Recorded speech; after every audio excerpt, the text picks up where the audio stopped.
Before we dive into the art, look at the presentation. Look at that. Riiffs has been doing something really interesting with their packaging lately, I have to say. We have here two amazing fragrances, Fleurie Emerald and Fleurie Violette. Today, we're going to be focusing on the heat and saturation of Fleurie Emerald in part 1, and next time in part 2, we're going to dive into the texture of Fleurie Violette. In photography, sometimes you have to play with saturation. You take a standard image, you dial the warmth up until the colors feel thick, almost edible. When I was training my brain to smell again, I needed scents that weren't just there. I needed scents that had weight. I needed scents that felt like a high contrast image.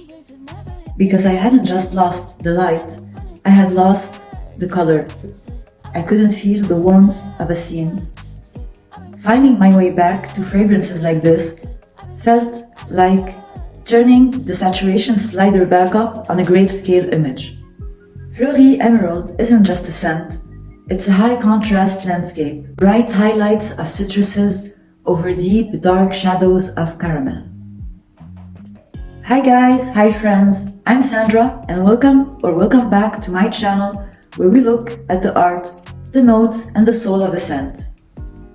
As I mentioned before, we will be reviewing Fleurie Emerald by Riiffs. Like most Middle Eastern fragrances, Emerald benefited from much time of maceration or maturation, and it was totally worth it. I have to say that the more she has been sitting, the stronger and thicker she has been getting. With time, it got smoother, and the vanilla and caramel have deepened. Now let's talk about what's actually happening in this bottle. Fleurie Emerald is heavily inspired by Casamorati Lira, but it has that Middle Eastern muscle to it. It has that specific lemon pound cake or citrus Gourmand DNA.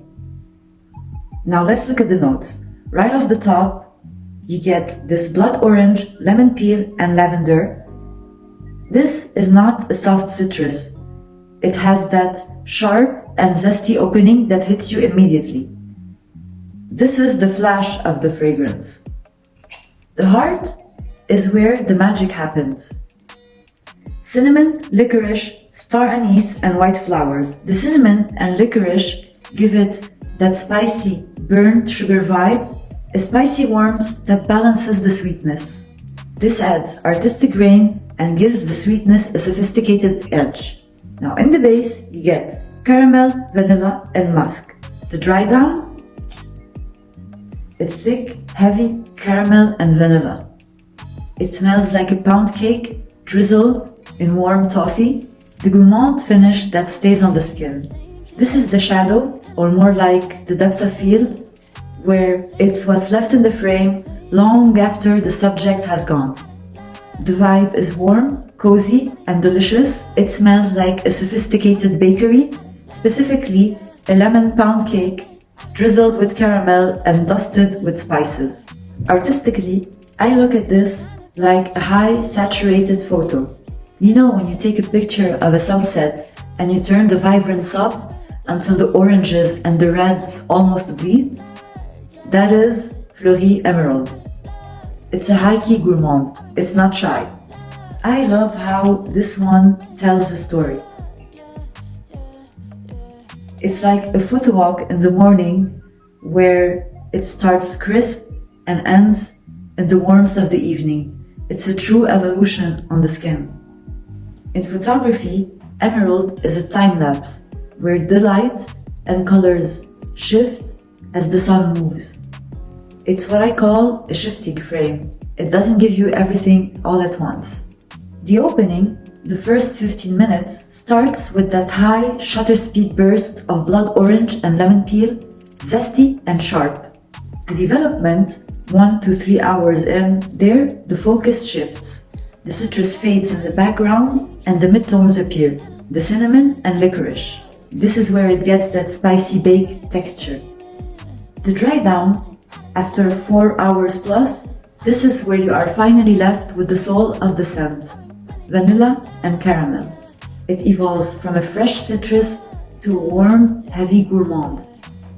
It's an artist that changes his style halfway through the shoot.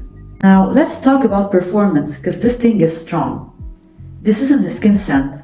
It fills the room, but not in a heavy way. Artistically, I call this the wide-angle scent.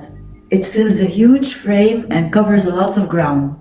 Projection is strong, especially the first couple of hours, and the longevity is 8+ hours easily. It sticks to the canvas of your skin and doesn't let go. Now, how does it compare to Lira? While Fleurie Emerald is inspired by Lira, offering the same scent DNA, there are a few nuanced differences. In the opening, Emerald has a stronger, sharper blast of citrus. The lemon and blood orange notes are more vibrant and zesty initially, whereas Lira is denser and smoother from the first spray.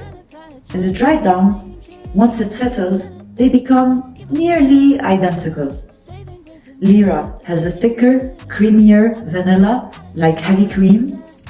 Fleurie Emerald remains a bit airier and fresher due to the citrus longevity. So Emerald is definitely a fresher take on Lira. It isn't as heavy or sticky sweet as the original. It's more versatile for daytime wear and even warmer weather, whereas Lira is strictly a cold weather scent for many. Is it similar in the air? Yes, and by the way, look at that atomizer. Definitely similar in the air. Anyway, I can't wait to wear this scent this spring and summer. I've been waiting, but now is the time to enjoy it. So anyway, you guys, don't forget to stay tuned for part 2, where we will be discovering Fleurie Violette. And don't forget to drop some comments. I would love to know your thoughts. Do you own Fleurie Emerald? Do you love it? Do you hate it? Do you want to get it? And also, what other citruses gourmand do you love? Because there are so many. Also, please hit like, subscribe, and share this scent journey. But until next time, you guys, keep your focus sharp, stay curious, and let the notes linger. I'll see you in the next frame.